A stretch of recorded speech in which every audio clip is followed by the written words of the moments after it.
Yeah, it's the day after Thanksgiving, and what do you do with all those leftovers if you have leftovers? Well, you can just pile them on a plate and eat them like you did the day before, or you can put them together and make what we're going to make today. In our house, we call it Gobbler Pie, and it's just terrific. It's kind of a take on shepherd's pie if you've ever had that. Now, I like to make it in just sort of a plain old baking dish like this, a 9-inch baking dish. And you can alternate these ingredients, add things you like. If you've got some veggies you want to add to it, go ahead. But I'm going to use the things we usually have left over. And the first thing we're going to start with is we're going to get a base of our stuffing in here. And one thing about the ingredients that are going in here, I like to sort of pre-warm them a little bit. So I'll put them in the microwave for a minute or so, just to take the chill off. And you just want to kind of get a layer on the bottom here. Doesn't have to be super thick. This is all about making use of those things that are left over and turning them into something that doesn't look like the stuff you had the day before. I should use that for the video title. Think it's long enough? Now this is a non-stick pan.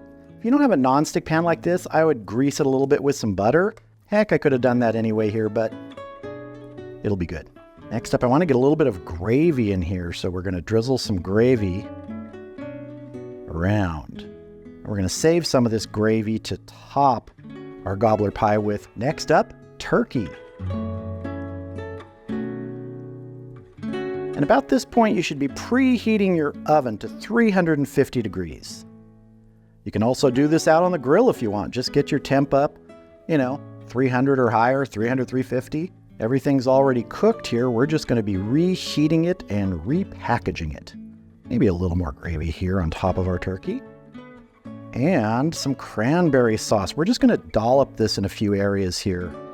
We're not going to spread it all the way around, because we're also going to save some of this to top our gobbler pie once we cut a piece. You don't have to add cranberry sauce if you don't like it or you don't have any. I happen to have some left over, and I happen to love it. And our top layer, mashed potatoes. I'm going to dollop this in a few areas before I spread it around.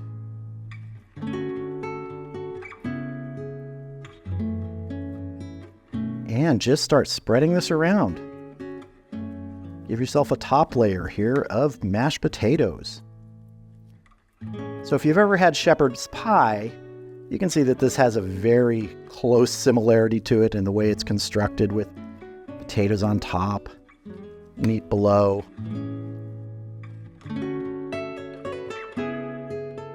And I like to give just a sprinkling of kosher salt to the top here, even though all these ingredients have had salt added to them. Just want to get a little bit on top here. Now I'm going to cover this with foil. It's going to go in the oven at 350 for about 30 minutes. At about 25 minutes, I'm going to take the foil off, let it have those last 5 minutes, just to give this top some direct exposure to the heat. Into the oven it goes. There we are, fresh out of the oven. Now, one thing you can do to make sure it's warm enough for you, and I like to get mine somewhere between 130 and 140, even a little hotter is fine, is just take your temperature probe, go down there in the center. Let's see, mine is at 152 as I pull it towards the center, 150, upper 140s. So that's perfect. And I want to top this, like I mentioned, with a little bit of gravy here. You can really put as much as you want. Some people like it just swimming in gravy. I like some gravy, not a ton. Can always add more. Slide this to the side here.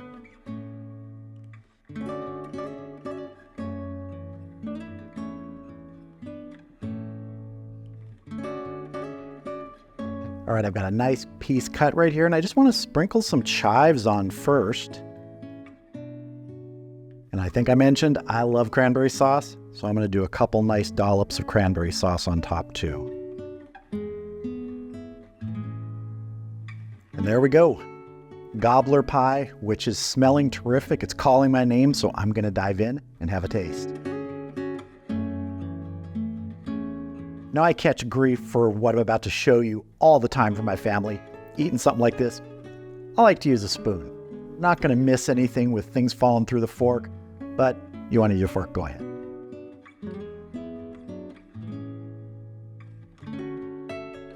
Cheers. Yes, it's the same flavors of Thanksgiving, but different because you're getting them all in one bite here. The gravy, the cranberry sauce, and the staples, the turkey, the mashed potatoes, the stuffing. It's all just terrific in one package. And like I said, if you have other things you want to add to this, maybe you have some green beans or some casserole you made for Thanksgiving, go ahead and make a layer for it. There's nothing wrong with letting other food join the party because, man, it's delicious.